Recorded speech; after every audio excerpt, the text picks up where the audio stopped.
E mais uma edição do Cai na Roda. Hoje temos a presença de Eliara Santana. Eliara é jornalista e doutora em estudos linguísticos. Vem da Eliara as melhores análises de jornal nacional que eu já li nesses últimos tempos. Ela disseca um programa e coloca de tal forma que você entende exatamente aonde está a manipulação e como é feita a manipulação da notícia, com as ênfases, com o tempo de exposição em tela e com caras e bocas do casal ali representando a casa. Eliara, muito obrigada pela sua participação no Cai na Roda. Eu acredito que essa conversa é muito necessária nos tempos que a gente vive hoje, de manipulação largada da notícia, do fato, para dar um pouquinho de elementos, alguns elementos para que o ouvinte possa entender onde é que ele é pescado na hora que a mídia resolve fazer a sua agenda valer. Conta para a gente que dentro de um programa jornalístico, e agora é a minha pergunta, uma pergunta que eu quero fazer para você, dentro de um programa jornalístico, esses elementos que eu coloquei, eles fazem com que a notícia tenha maior ou menor peso, ou seja vista de forma X ou forma Y. Porém, nós tivemos um momento em que o Jornal Nacional parecia que estava fora da caixinha, em que batia nas políticas erradas do governo, batia no presidente e não batia na oposição. Como é que você faz um programa com esse teor? Uma semana depois, esse teor muda sem você perder a credibilidade. Como é que é essa manipulação para que você não perca a credibilidade de forma total? Boa tarde, é um prazer enorme estar aqui conversando com vocês, né? Para falar desse tema que eu adoro, eu confesso que já fiquei bem viciada nele, e então eu acho que vai ser uma ótima conversa, um prazer estar aqui com vocês. Bom, realmente o Jornal Nacional viveu eu até fui muito criticada por algumas pessoas, né? Porque me disseram que eu estava muito eufórica com o Jornal Nacional. Porque o Jornal Nacional realmente teve esse momento de, como você disse, fora da caixinha, né? Em que eles começaram a bater bem pesado no governo Bolsonaro, né? O que não é exatamente uma novidade, porque desde que Bolsonaro assumiu, né? Desde o começo do governo Bolsonaro, esse bate-a-sopra tem sido um modus operandi do JN, né? Teve um primeiro momento, antes da posse, ali em dezembro, janeiro de 2018, quando o Jornal Nacional trouxe as primeiras reportagens sobre a relação Flávio Bolsonaro e Queiroz, né? Bateu pesado durante um tempo, aí depois amainou novamente, né? Aí, em meados do ano, só vou fazer essa retrospectiva para entrar na sua pergunta, né?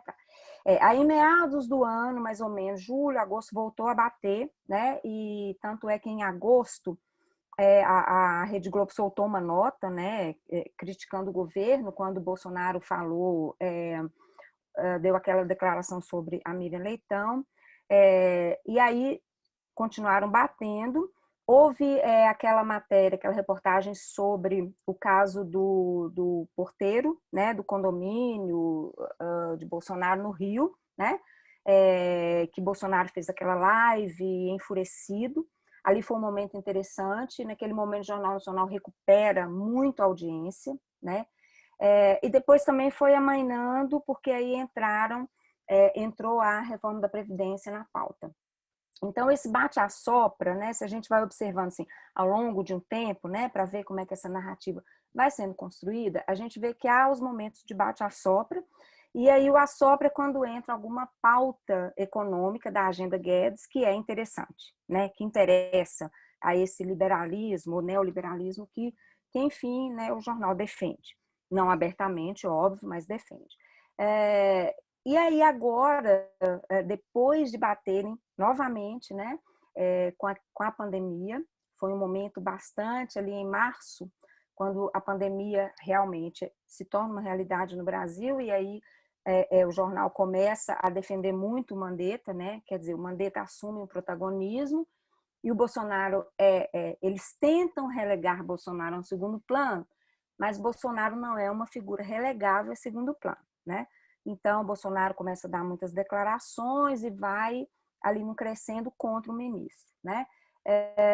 E o Jornal Nacional vem batendo muito, faz até aquela retrospectiva nos 50 mil, que é uma peça muito interessante, né? Que eles fazem, eles vão mostrando as declarações de Bolsonaro e como que a Covid vai crescendo no Brasil, né? É uma reportagem, eu acho linda, assim, eu acho incrível, porque para manipular, você precisa saber como manipular. Você precisa saber discursivamente como que você vai fazer para não ser uma coisa, uma aberração. E o Jornal Nacional sabe fazer isso, né? Muito bem.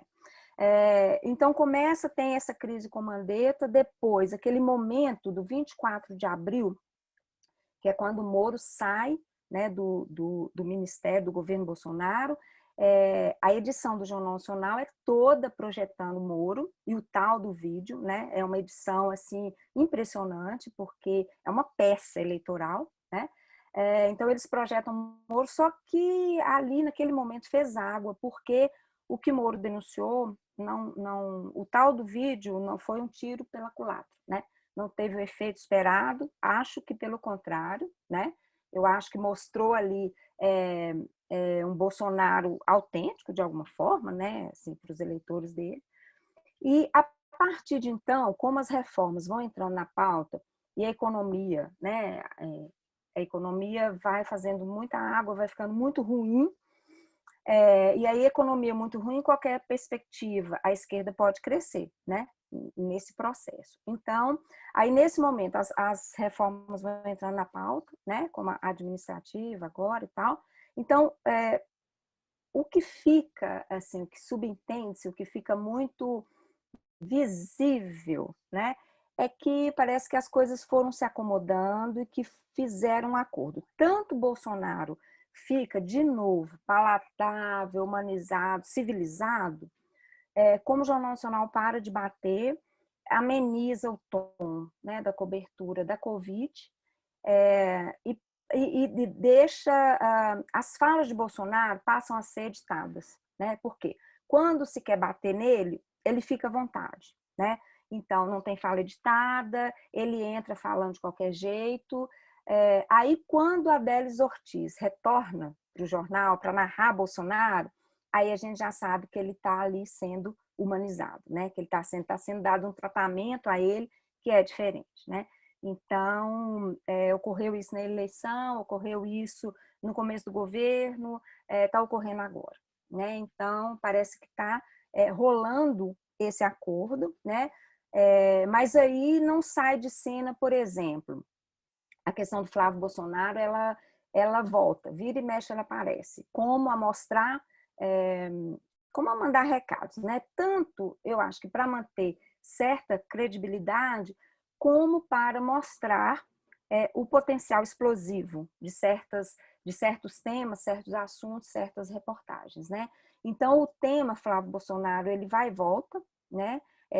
E aí é muito curioso, porque há umas 3 semanas, se não me engano, Bolsonaro começa a falar nas lives, né? O governo começa a ficar muito soltinho, começou a haver aquela possibilidade de rompimento com Guedes. Aí o que vem imediatamente? Uma matéria explosiva sobre o uso de dinheiro, né? O hábito da família Bolsonaro, que é pagar tudo em dinheiro, né? Esse hábito da família foi uma fala da reportagem do Jornal Nacional, né? E foi também outra reportagem excelente, e eles mostram que foi com a história de uma das ex-mulheres de Bolsonaro, né? Que comprou um apartamento há 4 anos, 5 anos, 6 anos, se não me engano, e pagou em dinheiro, né? E aí a reportagem começa falando exatamente isso, que é um hábito da família, né? O pagamento em dinheiro. Ou seja, a gente sabe qual que é a insinuação aí por trás, né? Acho que nem todos dominam, mas a gente sabe qual que é a insinuação por trás, e o recado fica muito claro, né?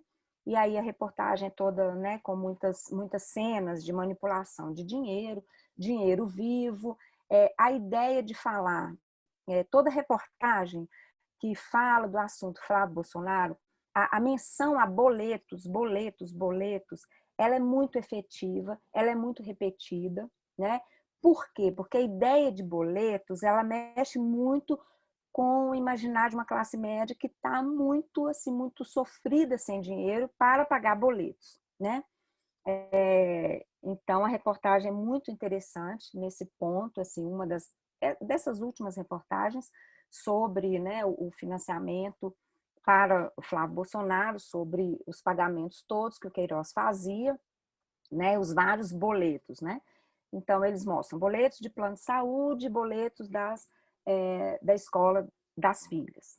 Então, são alguns exemplos só para a gente ir pensando aí como que o simbólico nas reportagens, né, enfim, na notícia, na construção da notícia, como que o simbólico é importante, e como que essa construção simbólica ela é muito efetiva, né, ela é muito marcada, e ela ocorre sempre, e ela é muito bem trabalhada pelo Jornal Nacional, pela Globo, né, de um modo geral, mas como meu objeto é o Jornal Nacional, então, pelo Jornal Nacional.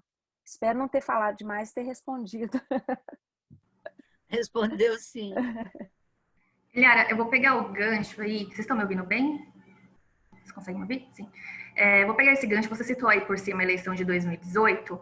O Bolsonaro saiu vitorioso daquela eleição, né? Dizendo que ele ganhou apesar da mídia, né? Ele coloca como se a mídia não tivesse apoiado ele, ainda que indiretamente seja ocultando o que era Bolsonaro para uma boa parte da população, né?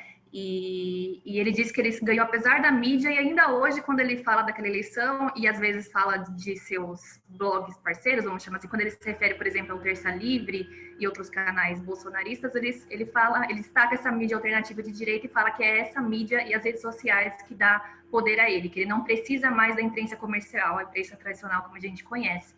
Queria ver se, na sua opinião, ele está certo, se a imprensa tradicional, né, os grandes veículos perderam influência aqui no Brasil, e a eleição de 2018 foi uma prova disso, ou se ele está enganado e ele foi ajudado de alguma forma, na sua visão.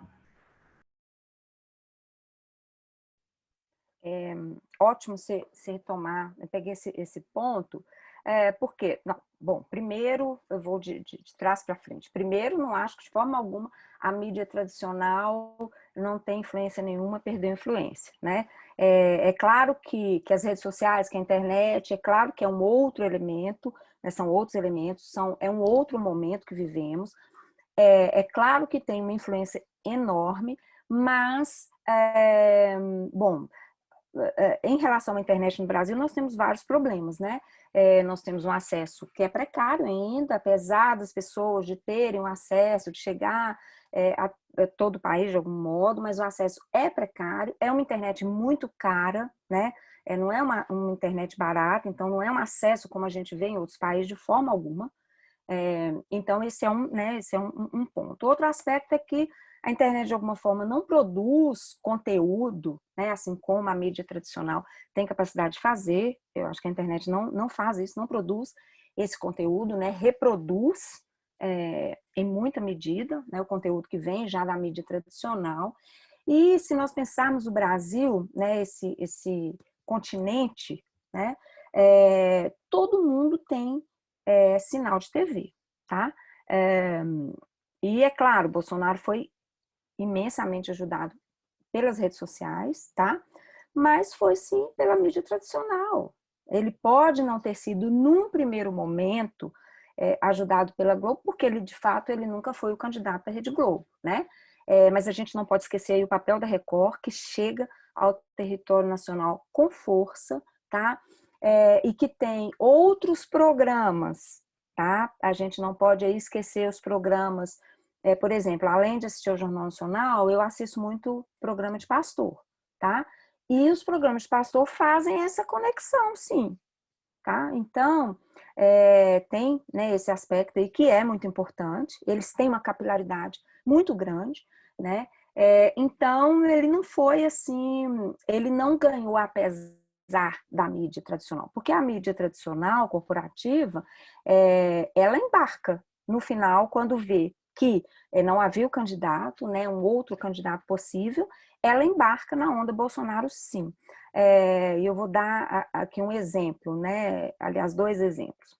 Primeiro, no primeiro turno, ainda no dia 29 de setembro, quando tem o movimento, né, o grande movimento Ele Não, no Brasil inteiro, o Jornal Nacional cobre, faz a matéria sobre o movimento, mas faz uma entrevista exclusiva com Bolsonaro saindo do hospital, dentro do avião, já indo para casa, né? E aí o que aparece? Aparece um candidato fragilizado, um candidato, é uma entrevista feita bem de pertinho, né? Então o close ali, a imagem dele, ele até enche o olho de água e tal, ele está muito assim, muito emocionado, né?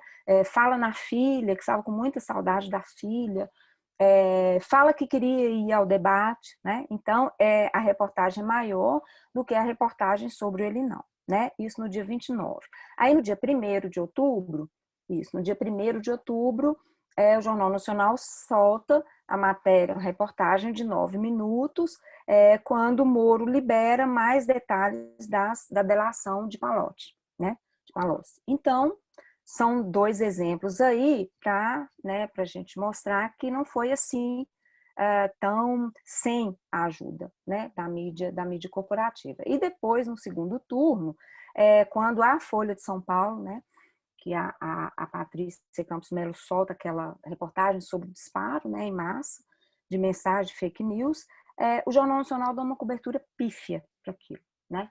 Começa, reproduz, segundo a Folha de São Paulo, mas é uma cobertura pífia. Então, ele pode não ter sido abraçado num primeiro momento, né? Porque nesse primeiro momento havia ali o desejo de um candidato tucano, né? De um candidato que fosse, enfim, um candidato mais ligado, vinculado a esse status quo, né?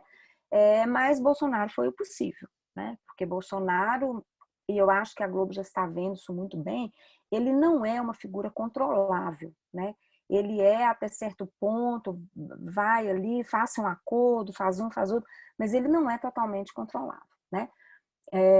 Então, eu acho que a Globo já está percebendo isso. Mas então, essa fala dele, de que ele ganhou apesar da mídia, né, tradicional, eu acho que é uma falácia. É claro que as redes sociais tiveram um papel, mas não apenas elas, tá? E ele contou, sim, com um apoio muito grande da mídia corporativa, da mídia tradicional, que, sim, no final, abraçou a candidatura dele, sim.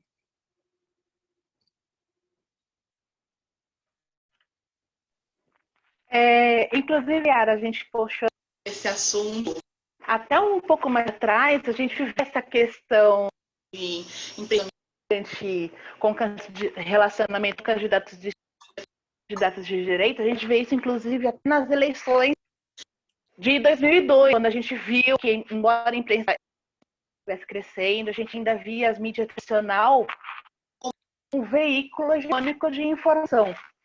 E a gente percebia que, um pouquinho mais atento dessas mídias, que havia uma indução ao que os grandes corporativos de comunicação desejavam a população ou não. Um exemplo que cito a famosa capa da Veja de novembro de 2010, eles colocam o troque o Lenin com o monstro Cerberus, aquele monstro de cabeças com coleira, como se tivesse a ala mais radical da esquerda, vindo como se uma história do Lula nas eleições de 2002 levar o país a um buraco de radicalismo, em detrimento do que poderia acontecer se, por exemplo, o Justa Serra fosse o vencedor da eleição. Ver essa aplicação desse tipo de estratégia, está vendo as mídias digitais ganhando, não só com a questão do jornal nacional, mas também grupos de WhatsApp, grupos de Facebook e com a mídia da direita, com a Livre e outros tipos de jornais repercutindo as notícias. Eu ia, desculpa, Tatiana, eu vou te pedir para você repetir um pouquinho, porque estava picando. Aí eu não consegui compreender o começo da sua pergunta. Eu não estou Cortou sabendo um se pouco é a sua a fala. conexão ou se é o microfone, Eu acho que é o Tati. microfone, Tati. Segura o Ah, microfone. espera aí que a Aí picou, eu não consegui.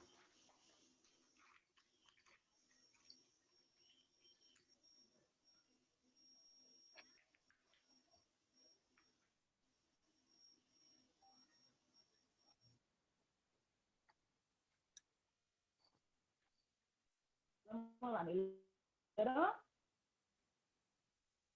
Me ouvem bem? Para mim tá travado.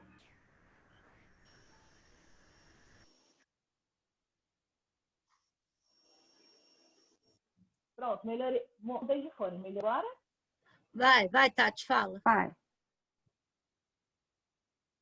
Então, como eu estava falando um pouco, voltando um pouco mais para trás, a gente pode ver a questão da manipulação da mídia e na mídia tradicional, como a gente viu, por exemplo, a revista Veja, puxando aquela capa Uhum. do colocando imagens como Cerberus, como símbolos mostrando a ala nas eleições do Lula, que foi quando o Lula venceu a eleição. Uhum. Como que você vê esse tipo de estratégia sendo aplicada hoje? Porque além das mídias tradicionais, como rede jornal, tem redes sociais, canais de YouTube, Facebook e outros fóruns de disseminação que tem uma rede muito maior do que o jornal e a revista. Uhum. Pois é, então, hoje nós temos esse avanço, né? A gente vê esse crescimento que é muito problemático, né, dos sites de direita, enfim. Por que eu digo problemático? Porque existe uma coisa aí que não está ainda dita e que não começou a ser explorado, começou a ser investigado, mas é a questão do financiamento dessa coisa toda, né? Porque nós sabemos que esse tipo que comunicação não se faz sem dinheiro, né? Eu me lembro que desde as eleições, né, assim, desde 2018, que é quando isso explode de alguma forma, né, e que havia aquelas campanhas de nós somos os robôs do Bolsonaro, nós ficamos ali para, né, enfim, para disparar o conteúdo, etc. e tal. E eu, em alguns grupos e alguns seminários, né, e eu já discuti essa questão exatamente pontuando esse aspecto. Não há como fazer comunicação sem dinheiro, tá? Então, havia muito dinheiro para criar o que eu chamo de um ecossistema de fake news, né? Porque se a gente pensa ali, fake news, só como notícias falsas, que os grupos de WhatsApp vão espalhando, disseminando e tal, não é apenas assim que funciona, né? Existe um ecossistema. Eu me lembro que no ano passado eu fiquei um tempo em Nova York estudando no Teachers College e eles muito preocupados com a eleição do Trump, muito preocupados. A eleição do Trump foi uma coisa assim, um trauma, né, para o país. Então eles estudavam, já estudando fake news, eu estava num grupo de fake news e eles, né, o grupo de estudo elaborando discutindo esse ecossistema, e eu apresentei alguns elementos do Brasil, né, e fomos montando, né, eu fui pensando nessa articulação como é que funciona esse ecossistema, né, para a gente pensar como é que isso teve esse resultado, né, e tão avassalador, né, e isso está longe de acabar, né. Enfim, então nós temos esse problema, né? Eu acho que a gente vive um problema, na verdade, no Brasil, de um sistema muito complexo de desinformação, porque nós temos, de um lado, essa realidade, né, desse nicho, digamos, de extrema direita, né, de sites e de uma arquitetura de fake news, porque a gente precisa pensar nisso, né, num ecossistema de fake news. como é que isso funciona, como é que isso é disparado, quais são ali os grupos, né? Porque isso não é só minha tia que dispara fake news, né? Que dispara lá mensagem falsa, não é assim que funciona. E temos, por outro lado, essa concentração gigantesca da mídia comercial, né? Então, nós estamos assim entre a cruz e a caldeirinha, né? Porque outros sites progressistas ou não tem espaço, né? A gente vê isso claramente, não tem espaço mesmo. Então, esses dois pontos são muito graves e nós precisamos discutir isso sob o ponto de vista, né, de um processo intenso de desinformação, tá? Que vai muito além de espalhar fake news. Porque a concentração, né, da mídia comercial brasileira ela é um problema muito sério, muito grave, né? Por quê? Por quê?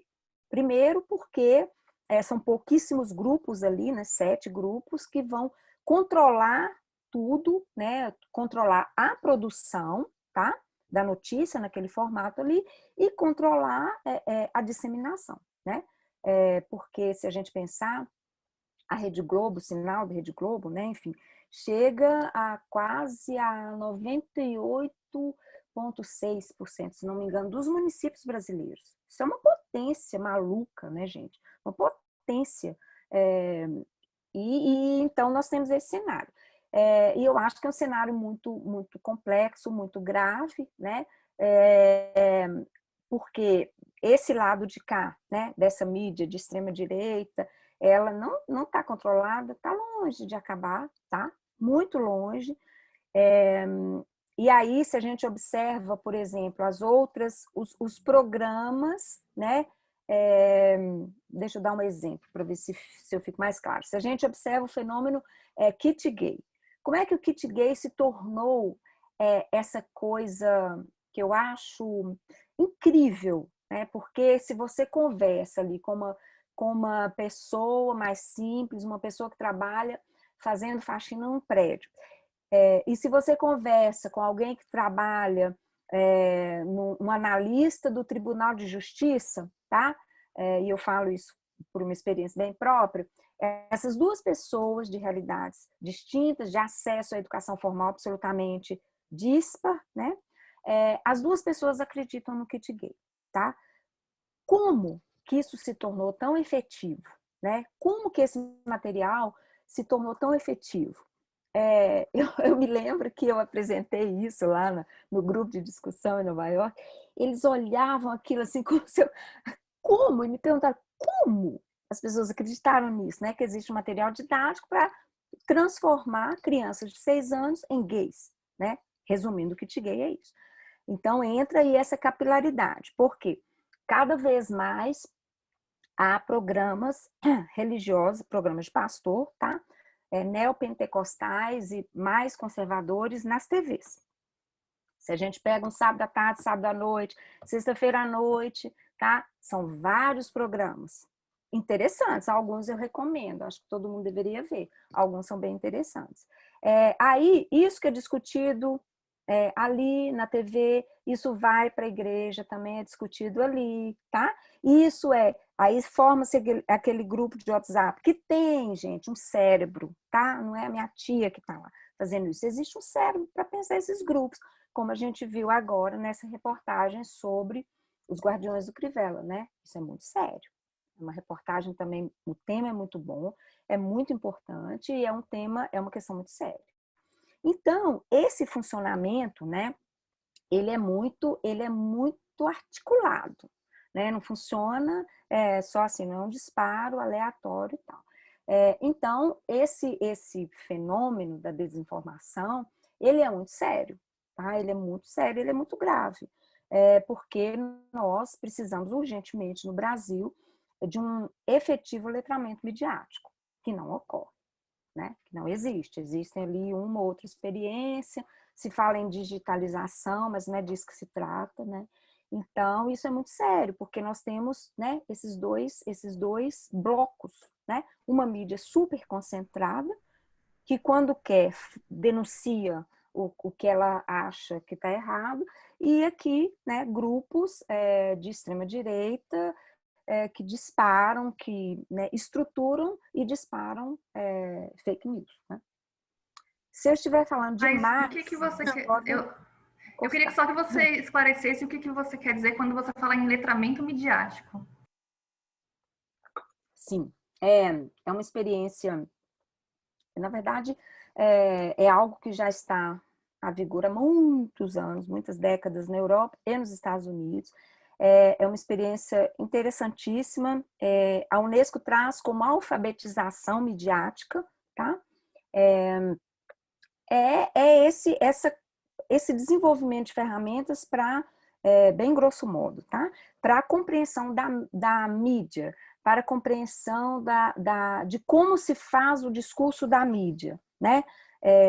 Não é, de forma alguma, não demoniza a mídia, pelo contrário, tá?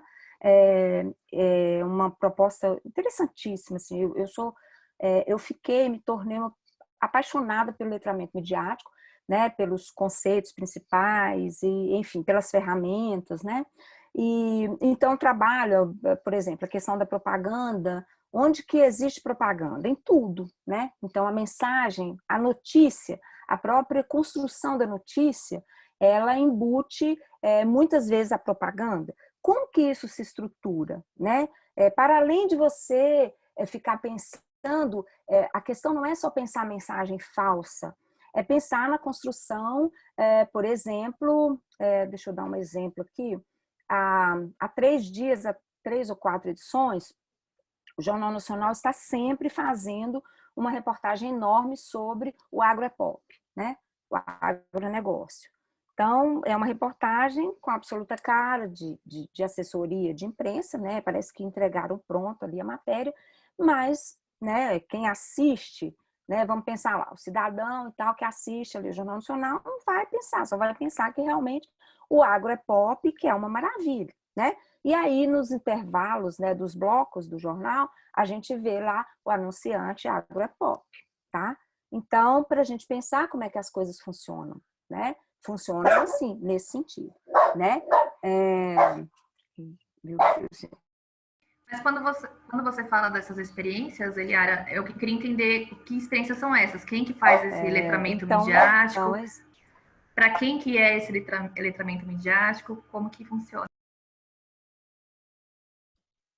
Então, nos Estados Unidos, na Europa também, isso é desenvolvido nas escolas, tá? Nas escolas, de modo geral, para todos os níveis de estudantes, né?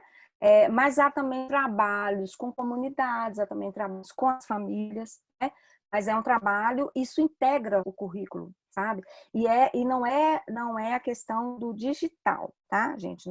Não é o letramento digital, não é mexer na máquina, não é saber como, não é isso, tá? Esse aprofundamento nas estratégias mesmo da construção da notícia, da construção do discurso midiático, né, das várias mídias, né? Aí não só rádio, TV, jornal, etc., mas das várias mídias, né? E discutem muito a formação, a construção das fake news, né? Mas para além disso, né? Não é só uma questão de notícia falsa, né? É uma questão de você saber ler, né? Você identificar um outro exemplo, uma reportagem enorme do Jornal Nacional sobre a desigualdade no Brasil, isso há uns 2 meses. É uma reportagem excelente, né? Mostrou a realidade a partir dos dados do IBGE, então, a realidade no Brasil. E aí, só que um primeiro ponto, mostrou trabalhadores, né, camelôs e tal, numa faixa de renda de R$ 1.200 a R$ 1.500, tá?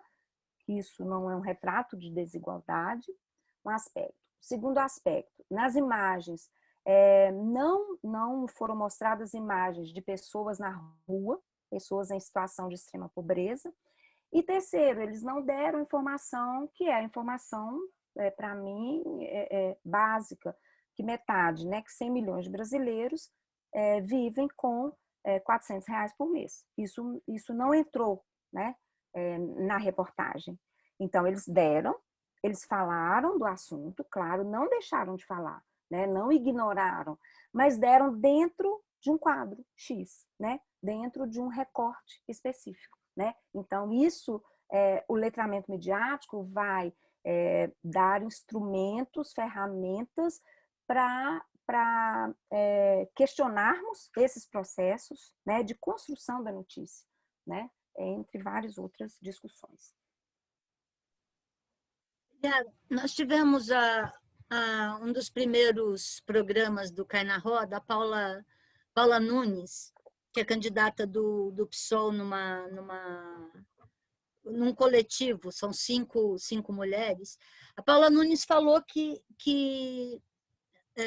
o que aconteceu com as periferias foi que as igrejas evangélicas não tomaram de assalto, elas ocuparam um espaço que estava vago.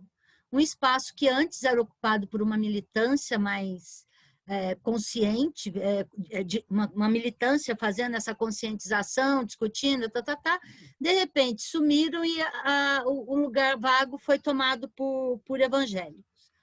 Nós tivemos a Letícia Salorenzo outro dia, em que vislumbrava para 2020 ainda os mesmos problemas ocorridos em 2018, que nada ia mudar ainda, que não tinha tido um desdobramento tal ou um aclaramento tal que as pessoas fizessem essa modificação.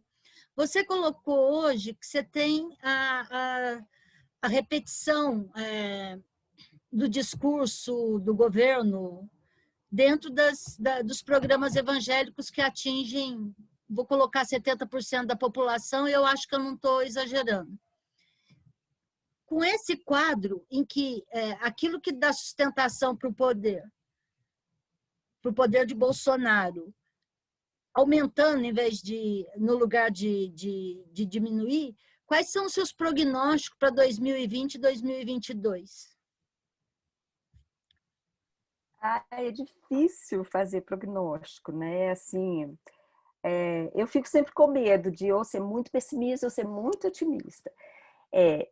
Mas eu acho que nós não estamos assim, que eles têm uma capilaridade, essa rede evangélica tem uma capilaridade muito grande. E existe uma questão aí, que é uma questão que sempre sustentou o governo Bolsonaro, que é a manutenção de pautas morais, que são pautas caras para o eleitor dele, né? Por isso que o kit gay foi efetivo, né? Por isso que aquela campanha contra as universidades federais foi uma campanha efetiva, né?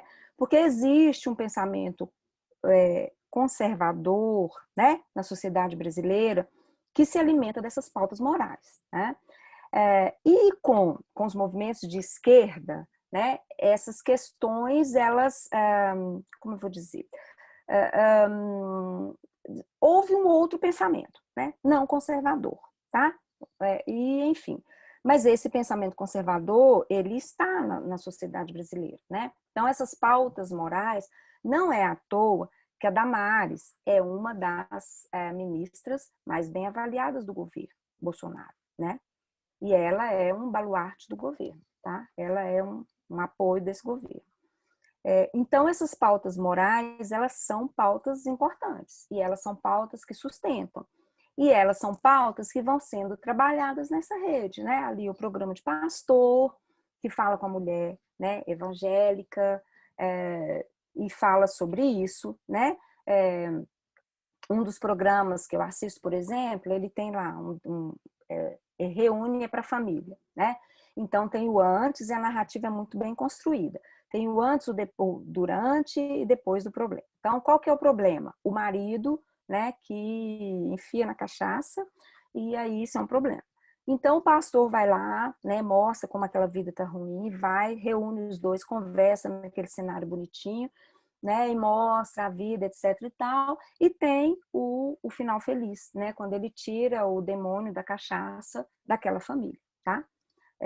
Então, ali no quadro, super bonitinho, no programa na TV. Então, essas pautas morais, elas estão sendo trabalhadas. Elas estão sendo trabalhadas nessas nessas redes, né, nesses grupos de WhatsApp, elas estão sendo trabalhadas na igreja que está na periferia, né? Eu gosto muito de ver as pesquisas da Esther Solano, né, que ela entrevista essas mulheres, né, da periferia, evangélicas e tal. E é muito interessante ver esse movimento, né? E eu acho que é um movimento forte. E eu não vejo assim um contra-ataque, sabe? Então, assim, eu não quero ser pessimista, mas também eu não quero ser muito otimista. Então, eu não vejo, assim, sinceramente, assim, a única forma de contra-ataque que eu vejo é se esse acordão, né, que os grupos de poder firmaram, se Bolsonaro for totalmente incontrolável, né, para que as reformas não passem e tal,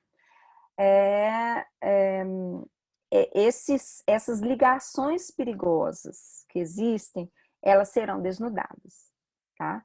Porque eu acho que todo mundo sabe tudo que rola, tudo que acontece, mas ninguém quer dizer, ou vai dizer no momento apropriado, né? Mas fora isso, eu acho assim o cenário muito complexo.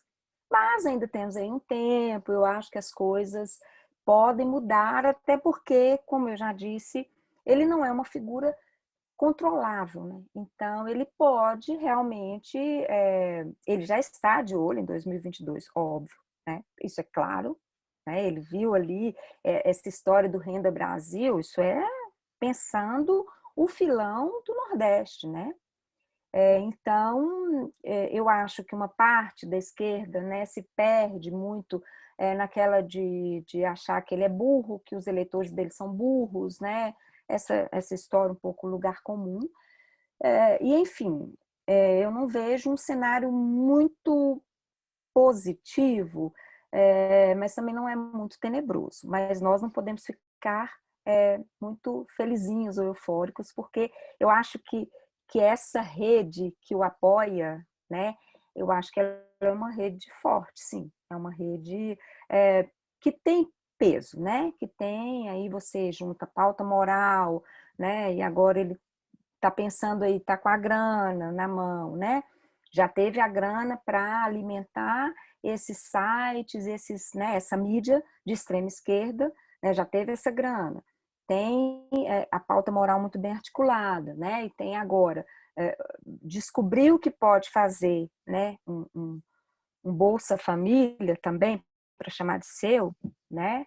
Que é o Renda Brasil, o Bolsa Família não, Minha Casa Minha Vida, né? Que ele vai juntar tudo, na verdade, acho que é essa a proposta do Renda Brasil. Então, é um cenário aí que a gente tem que pensar com muito cuidado, né? Mas eu não sei se muda muita coisa, né, para 2022.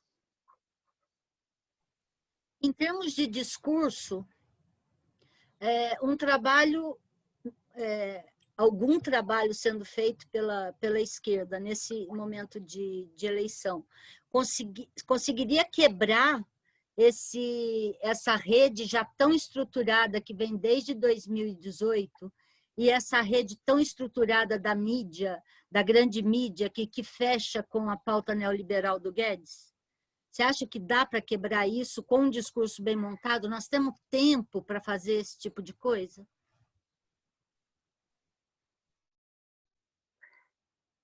Olha, a esquerda tem também muita capilaridade, ou já teve, né? A esquerda tinha um trabalho nas periferias, né? Assim, as eleições, e aí a gente não pode esquecer que a esquerda ganhou as 4 últimas eleições, né? Assim, tirando, né? Aí perdemos, aí veio o golpe, etc e tal, mas foram eleições, né, vitoriosas, enfim. E quando a Haddad estava disputando em 2018, o Haddad cresceu muito, né? Cresceu muito mesmo, né? Foi aquele momento ali que viram que era, ops, espera aí, é possível que ele ganhe, né? Enfim, então eu acho que a esquerda tem sim capacidade e capilaridade, né? Agora, o enfrentamento com a mídia comercial tem aí um fator que eu acho interessante, né? Que parte dessa mídia comercial, né, de alguma forma apoia porque é o toma lá da cá, né? Isso desde sempre, aconteceu sempre. A gente viu com Temer, está vendo agora, né? Com Bolsonaro, enfim. Mas existe aí o fator Rede Globo, que nunca apoiou muito Bolsonaro, não gosta de ir e vice-versa, né? Então, Bolsonaro não gosta da Globo, tá? Esse é um ponto para a gente pensar aí no funcionamento da mídia comercial. Aquele artigo do Seleme é um ponto interessante para a gente pensar que não, eu não diria um aceno, né? Porque, enfim, mas é um aspecto muito positivo, tá? É um aspecto para a gente pensar que eles estão vislumbrando que um segundo governo, um segundo mandato de Bolsonaro pode ser muito perigoso, né? Eu acho que já existe essa leitura, né, na mídia corporativa, né, em alguns grupos.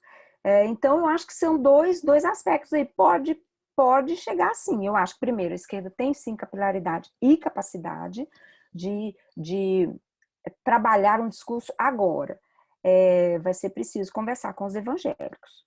Sem conversar com os evangélicos, tá? Conversar, tentar entender e ver as pautas é muito difícil. É muito difícil, né? Então tem que saber como chegar até essa mulher evangélica, tá? Que, como diz a pesquisa da Esther, né? Votou no Lula, votou em Bolsonaro e votaria no Luciano Huck. Então é preciso chegar a esse núcleo, né? Chegar a esse grupo. E eu acho que há pastores progressistas, há evangélicos progressistas, sim, né? E eu acho que é saber como construir esse discurso, né? Como construir efetivamente esse discurso, né? Que chegue até esse nicho, até essa população, né? Eu acho que há possibilidade, sim. É um caminho difícil, mas não é impossível de forma alguma, porque eu acho que a esquerda sabe fazer, né? A esquerda sabe trabalhar na periferia, a esquerda sabe como chegar, né? Até a periferia. Talvez sair um pouco da academia, tentar, né? Tentar construir articulações, tentar ver como é que se constrói esse discurso, enfim. Mas são pitacos, né? Assim,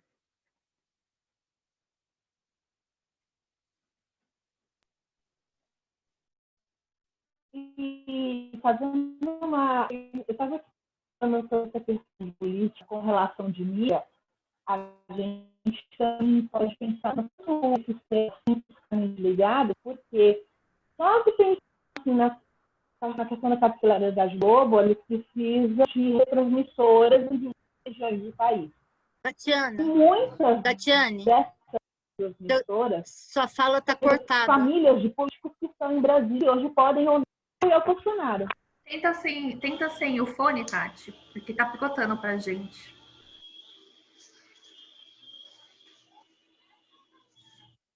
Oi, melhorou? Parece que sim. Fala.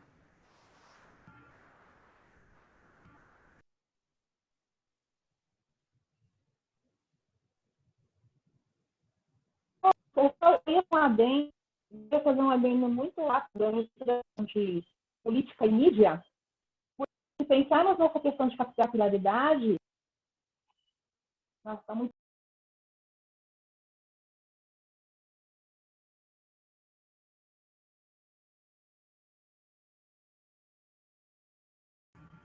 Quando você tava sem fone, tava funcionando, tava o som ambiente, sabe?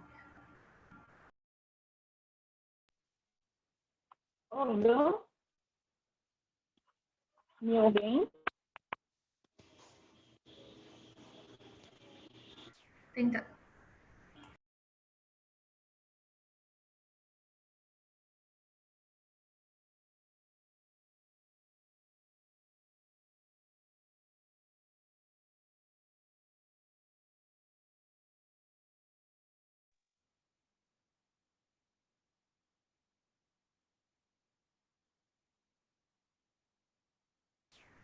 Ela falou que a conexão dela tá muito ruim, Lu, pra gente seguir. Então, você tem alguma coisa para perguntar? Eu entro em seguida, porque eu estou falando muito. Não, pode perguntar. Tá quase dando uma hora. Eliara, a Tati não está conseguindo fazer entrevista, eu vou tentar eu com as minhas intervenções pouco criativas. Com relação a Jornal Nacional, a mudança desse discurso, a mudança dessa postura, se a gente, pela tua análise inicial, a gente só consegue se o indomável presidente romper com Paulo Guedes e a agenda neoliberal. Caso contrário, nós temos o risco, sim, de 2022 ver repetir o problema, porque daí vai dando mais força para ele. Daí a gente tem essa formatação de discurso. Por outro lado, a mídia progressista,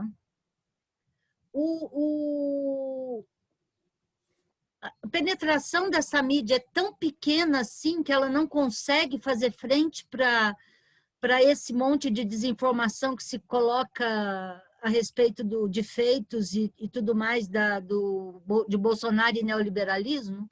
Não dá força, não tem discurso para isso? Olha, bom, primeiro vou comentar a questão do Jornal Nacional e do Indomável. Se o Indomável ficar arrumadinho naquele terno, como ele está aparecendo do lado do Guedes, a gente corre o risco de vê-lo, sim, por mais tempo, né? Mas eu acho que as relações ali são bem tensas, né? Porque já houve ali uma certa cisão, houve um momento que todo mundo apostava o Guedes vai sair, né? Então, enfim, não é nada muito absolutamente controlável, é indomável, como você disse, né? Bom, esse é um ponto. Em relação à mídia progressista, pois a questão é que eu acho que a mídia progressista não tem dinheiro, entende? Tem discurso? Tem, é capaz de construir? Sim, eu acho que há algumas coisas que podiam ser feitas, né? Eu acho que há um discurso, porque às vezes eu tenho a impressão de estarmos falando sempre para nós mesmos, assim, né? Isso às vezes me apavora um pouco, por isso que eu acho tão maravilhoso o letramento midiático, porque vai também ensinando como você dialogar, né, de alguma forma, com esses vários públicos. Mas eu acho que é uma questão muito séria que não há dinheiro, né? Essa mídia, né, de extrema direita, enfim, esses sites de apoio que construíram essa rede, tem dinheiro, a gente, né, nós estamos vendo isso aí, tem muito dinheiro, né? Isso foi construído de uma forma muito bem estruturada, muito bem arquitetada, né? Então, são poucos grupos de mídia progressista, né? Eu acho que ainda são poucos e tem um alcance ainda pequeno, sabe? Eu acho que tem sim ainda um alcance pequeno, que não consegue ter o alcance que esses outros grupos, esses outros sites de extrema direita tiveram, né? Porque tiveram de um modo muito efetivo. Se nós pensarmos, né, eu acompanho muito, tem alguns amigos assim, a título de quase grupo focal mesmo, alguns bolsonaristas, né? E que sempre mostravam os mesmos sites, né? Isso durante a eleição e tal, e depois eu passei a acompanhar esses sites. Foi então que eu fui descobrindo esses sites todos que hoje, né, que viraram alvo de investigação e foram muitas páginas tiradas do ar e tal. Mas todos reproduziam, né? Essas notícias chegavam a um número enorme de pessoas. Eu falo de amigos bolsonaristas no interior da Bahia até Brasília, entende? Então, para a gente pensar, né, como que nesse alcance, que não é uma coisa que se faz sem dinheiro, tá? Não é. Então, eu acho que a mídia progressista carece de algumas coisas em alguns momentos, né? Eu acho que carece de talvez um novo formato de diálogo, não sei, né? Estou aqui pensando alto, talvez, Mas falta esse ponto que é chave, né? Que é uma estrutura, falta dinheiro para chegar, para fazer, pô, imagina, né? O GGN com muito dinheiro, né? Assim, fazendo um puta trabalho, né? Alcançando, chegando aí, disseminando isso, enfim. Então, é essa questão, né? Eu acho que essa é uma questão séria. E isso foi costurado lá pela extrema-direita, eles foram costurando essa rede, né? Construindo isso, essa capilaridade, enfim. Espero ter respondido no texto. Divagado muito. Respondeu. Dessa conversa nossa hoje, a gente chega à conclusão que a primeira lição de casa de toda a equipe do GGN é letramento midiático, estudar a fundo para poder entender qual o discurso certo para chegar nessa nova conformação de sociedade que nós assumimos depois da chuva de fake news. Sim, é uma boa. Cíntia, eu vi que você... Não, eu ia falar só, a Tati tá com a conexão muito ruim, e aí ela mandou a mensagem dela por outro chat para mim. Ela fez só um adendo, pegando um gancho entre o que foi falado aqui. Ela comentou que muitos políticos são detentores de veículos que retransmitem a Globo, né? Essa associação, ela lembrou dessa associação entre políticos donos de veículos de comunicação também, e queria ver o que você achava disso. Sim, esse é. Você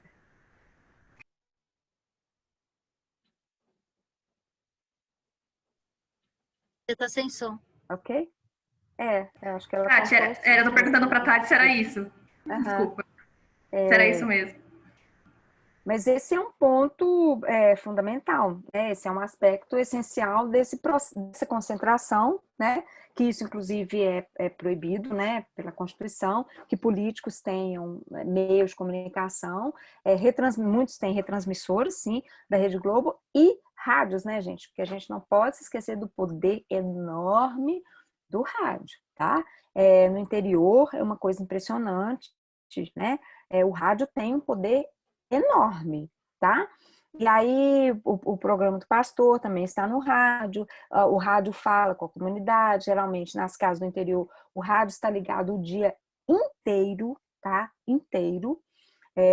Eu não sei aqui quem de vocês tem vivência com o interior, mas é o dia inteiro. Em todas as casas que você vai, tem lá o programa do radialista X, mas é o rádio ligado o dia inteiro, né? Então, esse tem um poder gigantesco, né? Tem um poder enorme. E os evangélicos estão, sim, nas rádios, e os políticos têm, sim, rádios, né? E tem retransmissoras das grandes TVs. Sim, esse é um problema.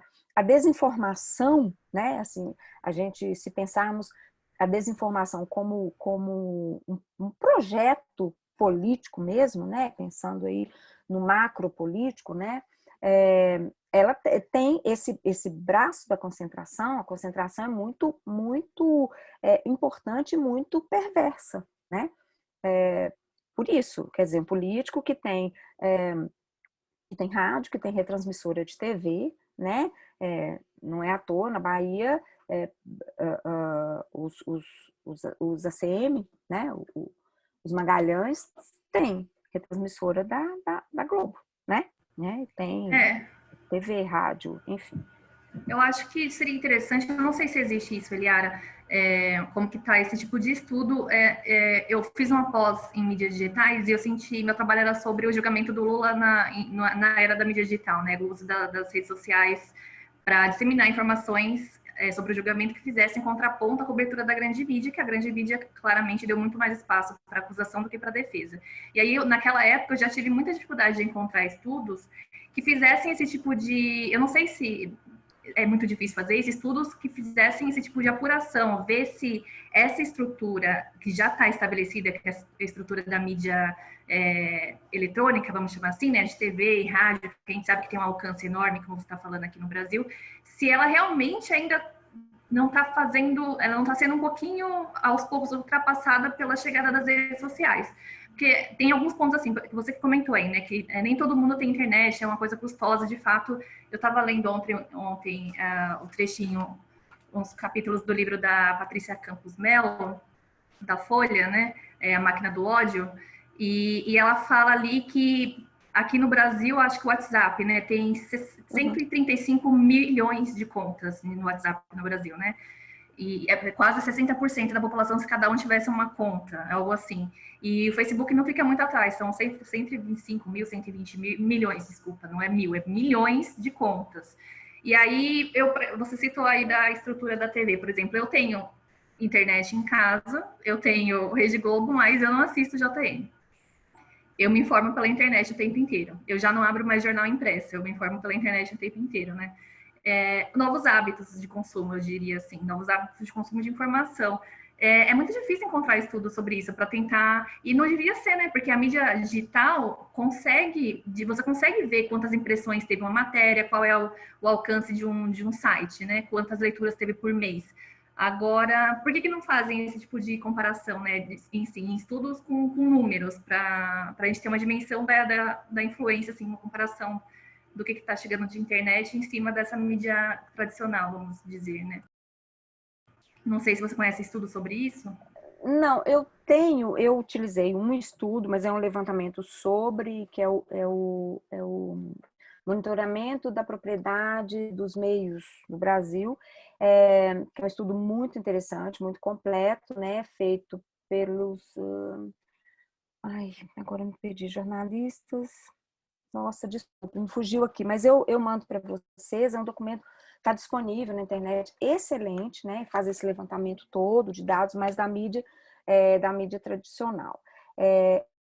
Eu não sei, realmente eu não sei, não tenho conhecimento de estudos comparativos, né, desse alcance de uma mídia, de outra mídia, assim, das mídias, digamos, tradicionais, com agora, né, com a internet e tal, mas eu acho que essa questão ela é muito interessante, eu até tive essa discussão muito com o meu orientador, porque ele queria que eu abordasse a internet também, entrasse, né, porque ele desacredita do poder da TV, das mídias tradicionais, e eu bati o pé, falei, não, vou fazer, porque são coisas diferentes, e eu acho sim que a mídia tradicional ainda tem um alcance enorme, né? Não é à toa que no 7 de setembro do ano passado, Bolsonaro levou dois donos, né, dois representantes de grupos midiáticos para o palanque com ele, né? Então esse é uma questão assim bastante importante.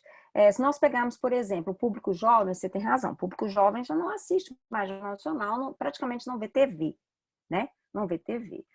Mas os conteúdos, tá, são reproduzidos na internet, tá? O conteúdo gerado, tá, por esses meios, porque a internet não produz exatamente conteúdo, né? Você vê a partir de alguma coisa, tá? Você vê ali, você pode não ver o Jornal Nacional, mas você sabe, você segue o tio Boni, você sabe o que o Boni falou, entendeu? Então, essas coisas são assim, né? Enfim. E acho que há um público ainda específico, tá? Que vê TV, que acompanha os jornais. E se nós pensarmos, por exemplo, na Jovem Pan, a Jovem Pan tem um grande grupo, assim, um grande público que é jovem, né, em alguma medida, taxistas e agora motoristas de aplicativo ficam ligados o tempo inteiro na Jovem Pan, ou no caso de Minas, na Itatiaia, né, sempre a Itatiaia, né, enfim, todo mundo ouve ali o dia inteiro. Então, eu acho que são questões, né, para nós pensarmos, né, o poder de um e de outro. Eu não digo, não estou criticando a internet, nem dizendo que não tem poder. Tem, sim, enorme, né, grande poder. Mas acho que a mídia corporativa tradicional ainda mantém ali seu nicho, né? Ainda mantém um certo poder. É claro que vai perdendo, é claro que vai perdendo espaço, é claro, né? A configuração social, ela está mudando, lógico, né? Mas eu acho que ainda sim, formadora de opinião, até porque a internet não gera ainda o conteúdo, né? Então, você reproduz, os grupos de WhatsApp vão reproduzindo, né, as informações. De onde vem a informação, né? Essa é a questão, assim, para a gente pensar de onde vem a informação. Aliás, essa é uma questão colocada pelo letramento midiático, né, para discutir tanto a questão das fake news como para pensar esse processo de construção da notícia. De onde vem a informação? A informação vem? Não, ela é um discurso, ela é construída, portanto, né? A partir de quê? A partir de grupos que são o quê? Empresas. Se são empresas, falam de determinado lugar, sob determinada ótica e para determinado público, né? Então, aí você constrói o caminho, assim. Eu tive uma experiência há muito tempo, só rapidinho, já sei que já está na hora e eu falo demais, mas na eleição de 14 ainda, uma experiência muito interessante, porque eu fui convidada para fazer uma roda de conversa com o pessoal do grupo Fé e Política, tá? Então, eram pessoas da periferia, havia ali muitas pessoas que trabalhavam como empregadas domésticas, como porteiros, enfim, né? E aí, para discutir a mídia. E aí eu pensei, nossa, mas como assim? Eu fiquei muito angustiada, porque eu tenho muito medo de ter um discurso muito rebuscado, né? Eu tenho horror de falar, sabe, como se eu fosse acadêmica. Então eu fiquei pensando, nossa, como é que eu vou construir isso para, não é para que as pessoas entendam o processo, como que é feita a notícia, como é que ocorre? Porque se falar assim, manipula, isso é muito pouco efetivo, né? Isso para mim eu acho que não tem efetividade nenhuma, né? É um lugar comum, mas você tem que mostrar ali, vou mostrar. Aí tá, eu peguei um exemplo, era a eleição de 2014, e à época eu estava fazendo pesquisa para o manchetômetro, e aí eu media, né, vendo ali quantas vezes o jornal mencionava Aécio Neves, Dilma Rousseff, no viés positivo, no viés negativo, quantas vezes estava na capa. E aí, no período X, Dilma apareceu no viés negativo uma vez, nesse período eleitoral, antes, né, da eleição de outubro, uma vez na capa do Estado de Minas, e a Aécio Neves acho que apareceu 56 vezes, uma coisa assim, né? Então eu fui mostrando assim os gráficos, tá vendo? Só falando bem, óbvio, né? E aí foi muito interessante porque os comentários foram ótimos, né? As pessoas falando assim, nossa, olha só, então o jornal não falava, só falava isso, olha como a gente é manipulado, né? Então é muito interessante, né? A gente ir buscando os caminhos, né? Para falar de discurso, para falar de manipulação, né? E sem demonizar, porque eu adoro a mídia, eu adoro a internet, eu acho que para o bem e para o mal, é claro que há questões negativas, sim, mas há muitas questões positivas, tá? Como na mídia também, né? Entende? Não, vamos lá só desligar a TV, ninguém assiste mais, ninguém vê, vamos boicotar? Não, isso é efetivo, porque eles estão construindo discurso, né? Eles estão falando para as pessoas, né, de alguma forma. Então, eu acho que isso é o bacana da gente pensar, né, nessa questão do letramento e nessa questão, né, do letramento midiático e nessa questão do discurso. Como é que isso efetivamente se constrói, né? Vocês falei demais, né? Eu acho que eu falo muito. Foi ótimo. Eliara, nós vamos chegando ao fim desse programa. Da próxima vez, nós esperamos que a Tati resolva seu problema de internet, porque fiquei aqui ansiosa pela pergunta que nos chegou. Verdade. Muito obrigada, Eliara. Cai na Roda está sempre aberto para você. Quando quiser, a gente conversa novamente para falar sobre esse tema que a gente vai ter que construir uma nova narrativa, né? Então, seja com opiniões passadas por pessoas que são da área e são respeitadas na área e pela gente. Então, agradeço muito a sua participação e estamos aqui para a próxima. Eu que agradeço, foi uma conversa excelente, uma pena, né, que a Tati não pôde participar mais efetivamente, assim, mas fica para a próxima. Foi muito, muito legal, agradeço demais, né, a oportunidade, o espaço, e se eu falei demais, me perdoe, mas o assunto, né, eu vou ficando empolgada. Não, o assunto pedia.